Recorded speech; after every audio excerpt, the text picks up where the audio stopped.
Bonjour et bienvenue par ici. Je suis Sandy, coach de vie, passionnée par le monde de notre mental, de nos pensées, de nos émotions, mais aussi du bien-être en général. Je te propose ici des pistes, des conseils, des réflexions pour t'aider à mieux te comprendre, à mieux te connaître, à gagner en clarté dans ta vie et à atteindre tes objectifs. Si tu veux travailler avec moi, retrouve tous mes accompagnements sur mon site internet www.paroledecor.fr. À très vite et bonne écoute.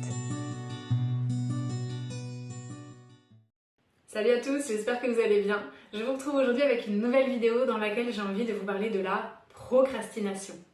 J'ai réussi à le dire. La procrastination, la fameuse procrastination, dont on fera tous l'objet au moins une fois dans notre vie, un jour ou l'autre. On va pas se mentir, ça peut concerner tout le monde. Pour certaines personnes, c'est même quasiment un art de vivre. Il y a des personnes qui sont vraiment sujets à ça, d'autres un petit peu moins. On va en parler. Dans tous les cas, ce qui est sûr, c'est que ça peut faire souffrir et que c'est pas forcément la chose la plus productive qui soit, même si on n'est pas là pour être tout le temps productif. Le fait de procrastiner vient souvent d'une énergie qui n'est pas la bonne et qui va pas du tout nous emmener à ce qu'on aimerait faire. Donc on va regarder un petit peu tout ça, pourquoi on le fait et qu'est-ce qu'on peut faire pour y remédier. Le fait est que ce sont très souvent, voire comme toujours, à chaque fois, nos pensées qui sont en cause.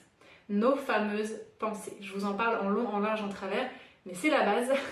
Si on veut apprendre à se comprendre et à avancer un petit peu, il faut aller regarder un petit peu ses pensées.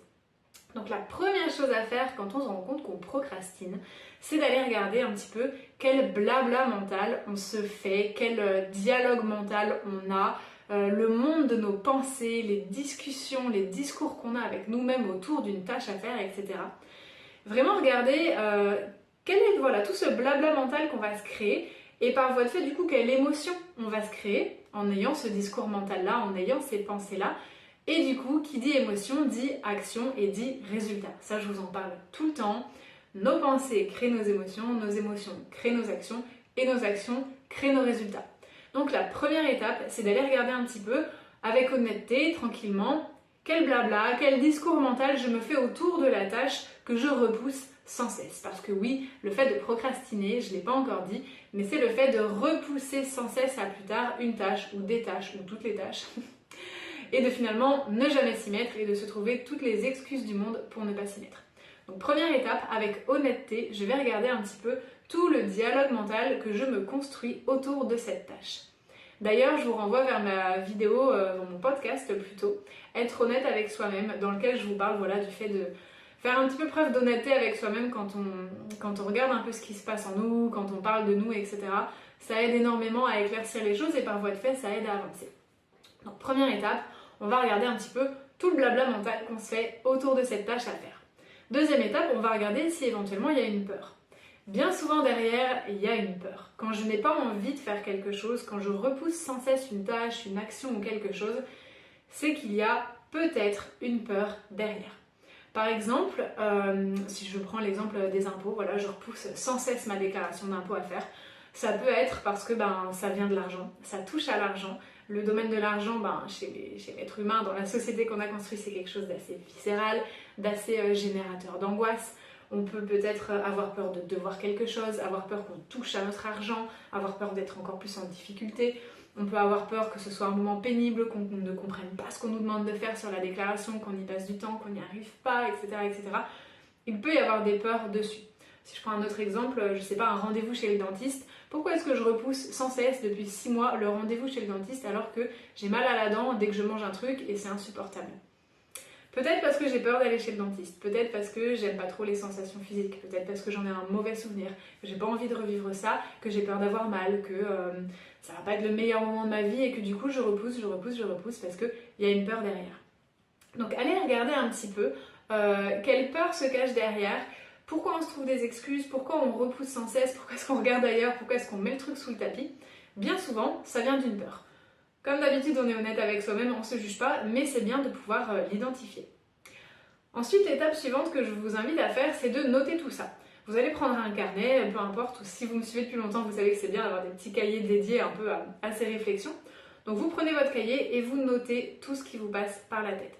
Vous notez tout le blabla mental, vous notez tout le discours, le dialogue mental que vous faites, vous notez les excuses que vous vous trouvez, vous notez toutes vos pensées à propos de cette tâche, vous notez vos peurs éventuelles, tout ce que vous dicte votre mental, etc. Mettez tout ça sur le papier, couchez tout ça sur le papier. Le fait de coucher tout ça sur le papier, ça va vous aider ensuite à prendre du recul sur le truc, et ça c'est l'étape d'après. Comprendre que toutes ces pensées-là, que ce discours mental, que tout ce blabla mental, ce n'est pas la vérité. Je vous le dis aussi très souvent, et c'est un truc sur lequel j'appuie énormément en coaching, vos pensées ne sont que des pensées. Vos pensées ne sont pas des vérités. Nos pensées, les miennes non plus, nos pensées ne sont pas des vérités, ce ne sont que des pensées. On n'est pas obligé d'y adhérer, même si elles viennent de notre mental, on n'est pas obligé d'y croire. Ce ne sont que des pensées et ce n'est pas nous, ce n'est pas vous. C'est une partie de vous, ça fait partie de vous, mais ce n'est pas vous, ce n'est pas qui vous êtes, c'est une part de vous. Et vous n'êtes pas obligé de rentrer dans l'engrenage de ces pensées. Vous n'êtes pas obligé de vous dire « Oh là là, ouais, les impôts à faire, et ça va être long et truc et machin et blablabla. Blablabla. » Vous pouvez, ça peut vous venir à l'esprit, mais vous pouvez faire le choix de vous dire « Ok, je t'ai entendu, je t'ai vu, merci, mais je le fais quand même. » On peut, c'est un choix. C'est un petit entraînement, c'est une petite gymnastique, mais je vous assure que ça se fait. C'est tout le travail de se désidentifier un petit peu de ses pensées, de prendre un petit peu de recul sur ses pensées. On n'est pas obligé de rentrer tête baissée dans tout le dialogue que notre mental va essayer de nous faire avaler. Le mental, je vous en parle énormément, c'est la base aussi pour comprendre comment on fonctionne. Dans mon programme en ligne Reconnexion, il y a tout un module sur le mental justement où je vous explique comment il marche, pourquoi il est là, le monde de nos pensées, de nos émotions, etc. Si ça vous intéresse, je vous mets tout ce qu'il faut en barre d'infos. C'est très important et pour moi c'est un des piliers quand on veut avancer, que ce soit vers des objectifs, sur un chemin de développement personnel, avancer pour son bonheur, pour son évolution, peu importe. Comprendre comment on fonctionne et donc comprendre comment notre tête et notre mental fonctionnent, c'est une des bases. Donc voilà, une fois que vous avez écrit tout ça, comprenez bien, relisez tout ça en vous disant que ce n'est pas la vérité. Ce ne sont que des pensées, ce ne sont que des phrases, vous n'êtes pas obligé de les croire et ça c'est l'étape d'après, c'est ce que je travaille aussi beaucoup en coaching. Vous pouvez choisir éventuellement de penser autre chose qui sera plus productif pour vous. L'étape suivante, une fois que vous avez réussi à prendre ce recul sur vos pensées là et sur tout ce brouhaha mental, c'est de trouver la motivation. Trouver une motivation qui sera la bonne pour vous, pour faire vos tâches. Je ne sais pas, par exemple, une fois que j'aurai déclaré mes impôts, je serai soulagée, j'aurai plus ça à faire, ça va plus me trotter dans un coin de la tête, j'aurai plus l'estomac qui se serre à y penser tout le temps, je me sentirai bien. Motivation. Une fois que j'aurai fait mon ménage, ce sera propre autour de moi, ça va sentir bon, il n'y a plus rien qui traîne, je vais retrouver facilement mes affaires, ça va être super agréable. Motivation. Une fois que j'aurai été chez le dentiste, j'aurai plus mal à la dent, je pourrai manger sans tout le temps faire la grimace et puis avoir des désagréments, ça va être top et j'aurai une qualité de vie augmentée. Motivation. Trouvez la motivation de l'après. En fait, qu'est-ce que cette tâche, une fois que vous l'aurez faite, va vous apporter? Raccrochez-vous à ça. Pareil pour une séance de sport. J'ai la flemme d'aller faire mon sport, il faut que j'aille courir, j'ai pas envie, nanana, et puis j'aime pas ça, et puis je vais transpirer. Ok, ouais, mais après. Après, tu vas te sentir fatigué avec de la bonne fatigue, tu vas te sentir fier de toi. Tu vas peut-être faire un pas vers un objectif éventuel que tu t'es fixé, que ce soit perdre du poids, remodeler un peu ta silhouette, gagner en endurance ou quoi que ce soit. Pensez à la motivation d'après. Comment je me sens après? Prenez le temps de vous poser pour imaginer ça, prenez le temps de vous poser, vous vous asseyez tranquillement, vous êtes face à votre blabla mental et j'ai pas envie, j'ai la flemme et en plus il pleut et machin et tralala, puis ça me fait me lever du canapé. Ok, j'ai vu tout ça. Mais je m'imagine, une fois que c'est fait, comment je me sens. Imaginez-le. Vous savez que le mental ne fait pas la différence entre ce qui est vrai, ce qu'il voit vraiment et ce qu'on imagine, ce qu'on visualise. Donc imaginez-vous après. Comment je me sens une fois que j'ai fait cette tâche? Ok, ma motivation elle est là, j'y vais, je m'accroche à ça et je passe à l'action.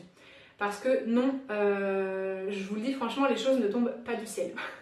Les choses ne tombent jamais du ciel. Si votre vaisselle s'entasse dans l'évier ou si vous ne déclarez pas vos impôts, personne ne le fera pour vous, ça ne va pas tomber du ciel. Il va falloir à un moment se bouger et aller le faire.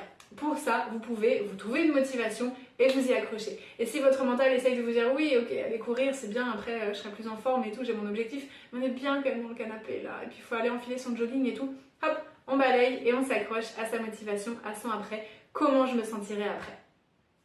Ensuite, l'étape suivante, c'est changer justement le dialogue mental, changer vos propos dans votre tête et les mots que vous employez face à la situation. Passer de je dois à je veux, de je dois à j'ai envie. Passer de je dois déclarer mes impôts, oh je dois déclarer mes impôts, à j'ai envie de déclarer mes impôts, comme ça après c'est fait et je suis débarrassée. Passer de oh là là, oh, je dois faire la vaisselle, ah ouais j'ai envie de faire la vaisselle, parce que moi j'aime bien quand ma cuisine elle est propre, ça me fait du bien.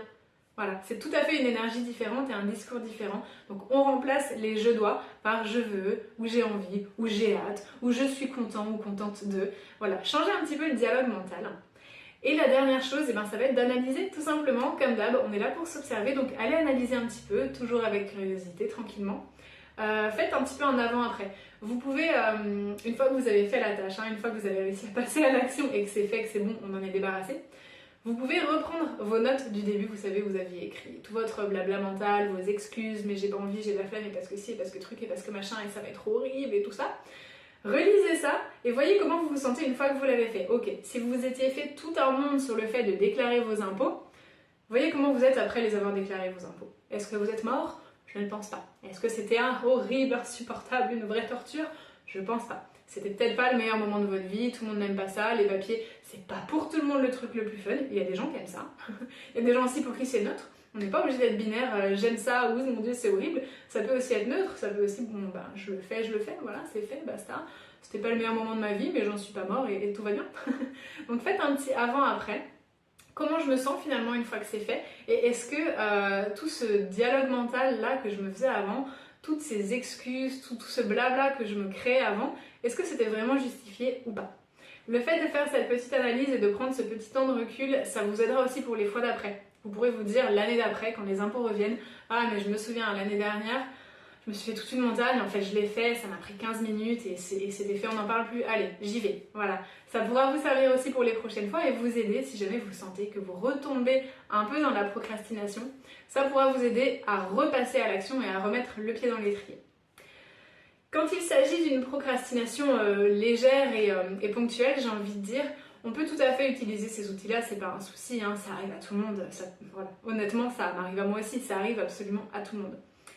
Donc, partez avec ces points-là que je vous ai cités comme base. Par contre, si c'est vraiment quelque chose qui vous handicape énormément, que vous vivez très mal, sur lequel vous n'arrivez pas du tout à travailler, à mettre le doigt sur pourquoi vraiment vous coincez, que c'est beaucoup plus fort que vous, et ben n'hésitez pas à vous faire accompagner.